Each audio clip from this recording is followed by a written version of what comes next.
नमस्कार दोस्तों, आपके अपने चैनल MPPSC स्मार्ट स्टडी पर आपका स्वागत है। MPPSC मेंस पेपर 2 का खंड बा समाजशास्त्र को हम बहुत ही सरल भाषा में 1 महीने के अंदर पूरा कंप्लीट करेंगे। इसमें फर्स्ट यूनिट है समाजशास्त्र की आधारभूत आवश्यकताएं। इस वीडियो के अंतर्गत हम समाज की भारतीय संकल्पना, कुटुंब, परिवार, नातेदारी, वंश एवं गोत्र परंपरा को विस्तार से समझेंगे। हमें उतना ही पढ़ना है जितना एग्ज़ाम की दृष्टि से महत्वपूर्ण है। इसमें आपको ट्रिक्स भी प्रोवाइड किए जाएंगे तथा कल के लेक्चर में हम समुदाय, संस्था, संघ, संस्कृति, मापदंड और मूल्य को पढ़ेंगे। चलिए शुरू करते हैं।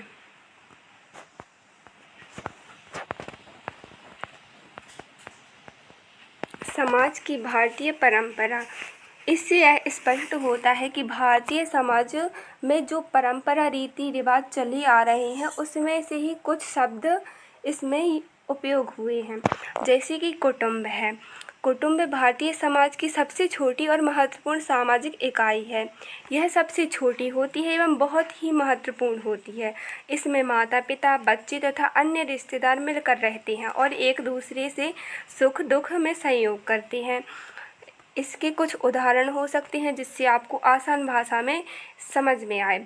जैसे फर्स्ट है, परिवार में प्रेम, संयोग और संस्कारों का विकास होता है।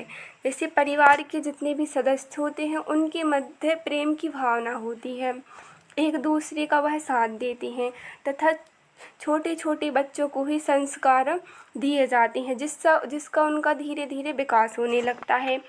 इसे भी कुटुंब कहेंगे। ठीक है। बच्चों का सामाजिक एवं नैतिक विकास होता है, बुजुर्गों का सम्मान होता है, देखभाल की जाती है। भारतीय संस्कृति, परंपराएं और मूल्य एक पीढ़ी से दूसरी पीढ़ी तक पहुंचते हैं। परिवार व्यक्ति को सुरक्षा और भावनात्मक सहारा प्रदान करते हैं।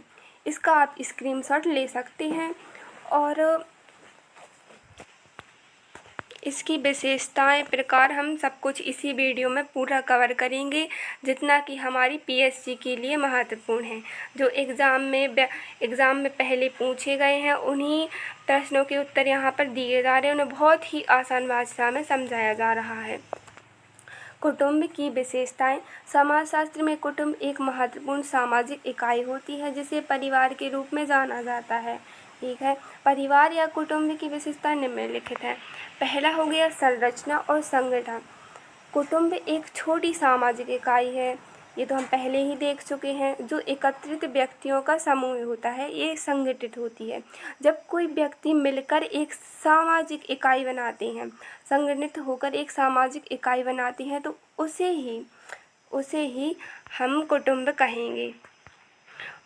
और सामाजिक प्राथमिकताओं के आधार पर व्यक्तियों के बीच अंतरक्रिया को नियंत्रित करता है।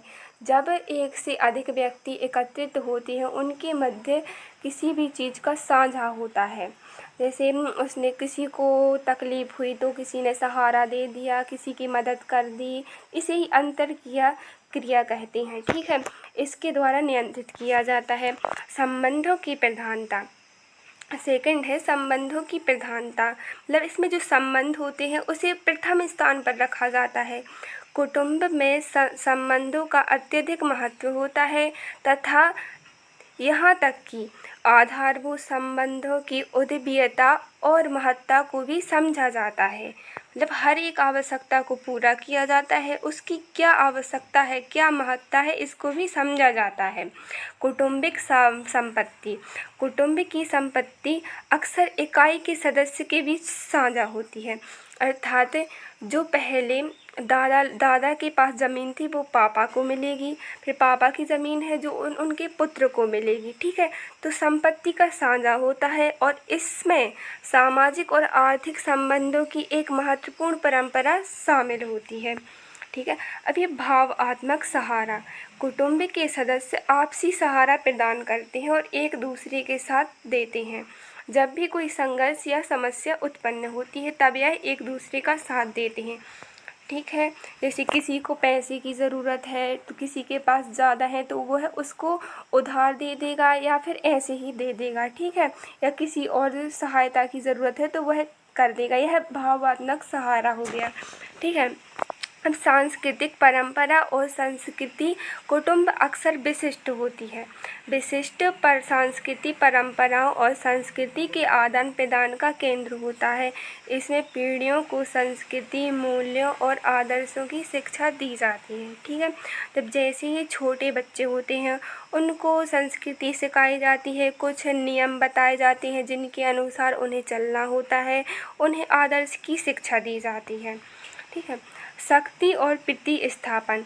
कुटुंब एक स्थायी सामाजिक इकाई होती है जो व्यक्तियों को समर्थ बनाने में उन्हें आत्मनिर्भरता का अवसर प्रदान करती है, ठीक है। समाज में अभिवृद्धि का अवसर, मतलब समाज में वृद्धि कौन कितना कर सकता है, जैसे कुटुंब एक समाज में अभिवृद्धि का अवसर प्रदान करता है भाई।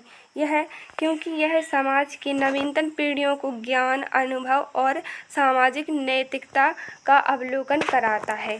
जैसे किसी व्यक्ति को अपनी अभिवृद्धि का अवसर चाहिए तो वो नवीनतम पीढ़ियों को ज्ञान देगा, ठीक है। उनको अनुभव या सामाजिक नैतिकता है, मतलब सामाजिक कार्य करने लगेगा, उन्हें आध्यात्मिकता की ओर ले जाएगा, उन्हें अनुभव कराएगा कि भाई ऐसे में ये होना है, ऐसे में यह होना है, ठीक है। अब इसका फर्स्ट चरण आता है, या फिर हम ये बोल सकते हैं इसका फर्स्ट प्रकार आता है परिवार। अपन उतना ही देखेंगे जितना कि MPPSC के एग्ज़ाम के लिए आवश्यक है, ठीक है ना। और वही इम्पोर्टेंट परिभाषाएं देखी जाएंगी जो कि PSC में पूछी जाती हैं, ठीक है। बर्गेस और लॉक के अनुसार एक परिवार उन लोगों का एक समूह है जो विवाह, रक्त या गोद लेने के माध्यम से जुड़े होते हैं और एक ही घर बनाते हैं, जो पति पत्नी, माता और पिता, भाई और बहन के रूप में अपनी सामाजिक भूमिकाओं में संलग्न होते हैं।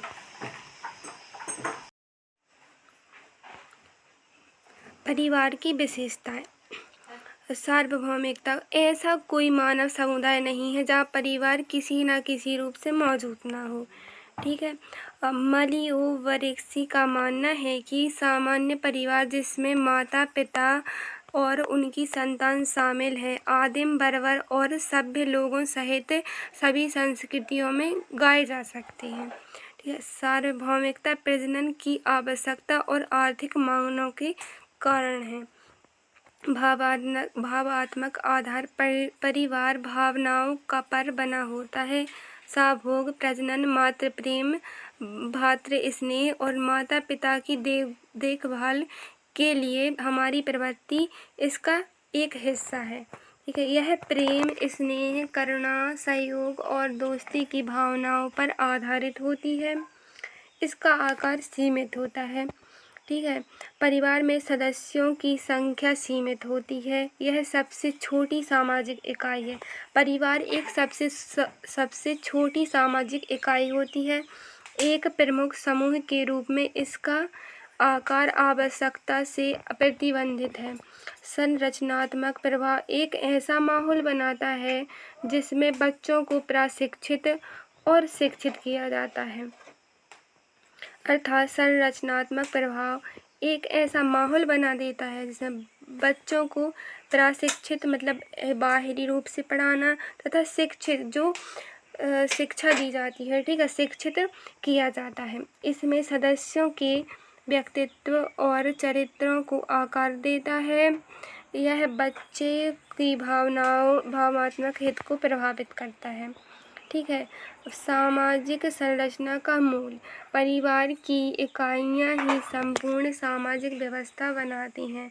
सदस्यों की जिम्मेदारी। परिवार के प्रत्येक सदस्य की विशेष जिम्मेदारियाँ एवं कार्य और दायित्व होते हैं। मतलब परिवार में जितने भी सदस्य होते हैं उनकी एक निश्चित जिम्मेदारी होती है कि उनको यह कार्य करना ही करना है, ठीक है। मैकलेवर के अनुसार संकट के समय में पुरुष अपने देश के लिए श्रम कर सकते हैं, लड़ सकते हैं और मर सकते हैं, लेकिन वे अपने परिवारों के लिए जीवन भर परिश्रम करते हैं। ठीक है, ये मैकलेवर का मानना है या उनके अनुसार है। इसमें छठवां है सामाजिक नियमन। सामाजिक वर्जनाएं और विधायी नियम दोनों ही परिवार की रक्षा करते हैं। संगठन को टूटने से बचाने के लिए समाज सावधानी बरतता है। ठीक है, इतनी ही आपको विशेषताएं याद करनी है, इतनी ही परिभाषा याद करनी है। इससे आगे APSC में कुछ भी नहीं पूछा जाएगा। ये बहुत ही इजी सरल लैंग्वेज होगी। रिश्तेदार और नातेदार, अब ये दो प्रकार के होते हैं। एक तो खून के बंधन होते हैं, जैसे भाई बहन, ये खून के बंधन हो गए। दूसरे शादी एवं नातेदार होते हैं। ठीक है, खून के बंधन, शादी और नातेदार की मौजूदगी से बना रिश्ता ही रिश्तेदार कहलाता है। यह सबसे मौलिक सामाजिक संस्थाओं में से एक है। ठीक है, मौलिक भी है, सामाजिक भी है और संस्था भी है। ठीक है, रिश्तेदार सर्वव्यापी होते हैं और अधिकांश समुदायों में व्यक्तियों के सामाजिकरण और समूह सामंजस्य के संरक्षण में महत्वपूर्ण भूमिका निभाते हैं। यह आदिम समुदाय में अत्यंत आवश्यक है और उनकी लगभग सभी गतिविधियों पर इनका महत्वपूर्ण प्रभाव पड़ता है। अब एक डेफिनेशन और देखेंगे जो एग्ज़ाम के अनुसार बहुत ही महत्वपूर्ण है। AR रेडक्लिफ ब्राउन के अनुसार यह एक समाज में लोगों के बीच गतिशील संबंधों की एक प्रणाली होती है। इसमें से किसी भी रिश्ते में किन्हीं दो लोगों के आचरण को किसी न किसी तरीके से और सामाजिक उपयोग द्वारा अधिक या कम मात्रा में विनिमय किया जाता है। ठीक है, यह हो गया अपनी रिश्तेदार एवं नातेदार हो गए। ठीक है, अब वंश, एक समूह जिसके सदस्यों का एक सामान्य पूर्वज होता है। ठीक है, कोई भी सदस्य है उसका पूर्वज, पिता, पिता का पिता, पिता का पिता, ये पूर्वज होते हैं। किसी व्यक्ति के पूर्वज का पता लगाने में मदद करते हैं। ठीक है, वंश के कुछ प्रकार होते हैं, जैसे एक रेखीय प्रकार हो गया, फिर एक रेखीय प्रकार के भी प्रकार होते हैं। ठीक है, अब एक रेखीय प्रकार पूर्वजों की केवल एक पंक्ति के माध्यम से रिश्तेदार का पता लगाने की विधि होती है। ठीक है, अब इसके प्रकार हो गए पितृवंशीय वंश, पुरुष वंश के माध्यम से रिश्तेदारी का पता लगाना, ये पितृवंशीय वंश हो गया। और मातृवंशीय वंश, स्त्री वंश के माध्यम से नातेदार का पता लगाना, यह मातृवंशीय वंश हो गया। अब दूसरा होता है संज्ञात्मक वंश। ठीक है, संज्ञात्मक वंश माता और पिता दोनों के पूर्वजों के माध्यम से कुछ हद तक रिश्तेदारी का पता लगाना ही संज्ञात्मक वंश कहलाता है। ठीक है, इसके प्रकार हो गए, यह होता है द्विविपक्षीय वंश। द्विविपक्षीय मतलब माता और पिता दोनों का विपक्ष। ठीक है, अब इसमें माता का भी विपक्ष देखा जाएगा और पिता का विपक्ष भी देखा जाएगा। रिश्तेदार समान रूप से महत्वपूर्ण है, मतलब इसमें दोनों ही रिश्तेदार महत्वपूर्ण है। बच्चों को माता पिता दोनों के माध्यम से समान रूप से वंशज माना जाएगा। ठीक है, अब देखेंगे उभयलिंगी वंश। उभयलिंगी वंश में बच्चे आमतौर पर वयस्क होने पर परिवार के माता या पिता के पक्ष को रिश्तेदार माने जाते हैं। अब दोस्तों हम इसके आगे का कल देखेंगे। इसके आगे का हम इस इजी लैंग्वेज में कल देखेंगे। 30 दिनों में हम पूरा समाजशास्त्र कवर कर लेंगे। ठीक है, मतलब आपके MPPSC मेंस के लिए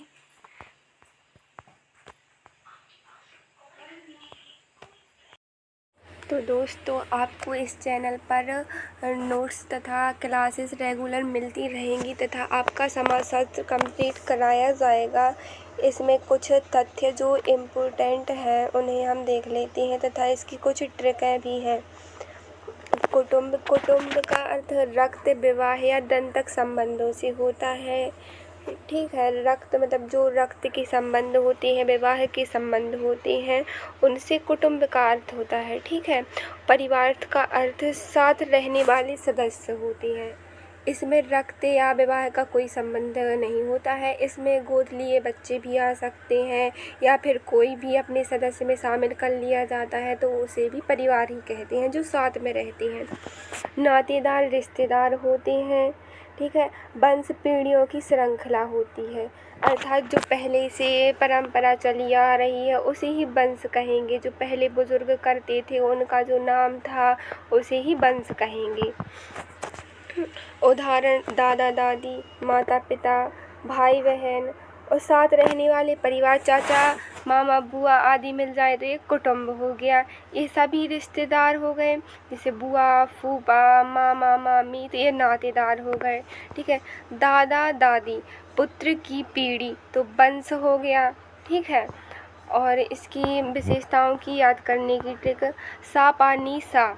ठीक है, सा पानी सा सामाजिक इकाई, प्रेम और सहयोग, नियंत्रण होता है। इसमें संस्कृति का हस्तांतरण होता है, मतलब पीढ़ी दर पीढ़ी संस्कृति का हस्तांतरण होता रहता है। जो पहले चला आ रहा है वह बाद में भी होगा। और वंश के प्रकार की ट्रिक हो गई, तो पितृवंश होता है, मातृवंश होता है। इन दोनों को मिला दिया तो द्विवंशीय हो गया। पितृवंश पिता से, मातृवंश माता से और द्विवंशीय दोनों से। अब हम MPPSC मेंस में लिखेंगे कैसे, इसका तरीका क्या है? तो सर्वप्रथम हम इसकी परिभाषा लिखेंगे। अब ये किसी के अनुसार किस वैज्ञानिक ने कहा है, किस समाजशास्त्री ने कहा है, ये अपन 2-3 परिभाषा लिख देंगे।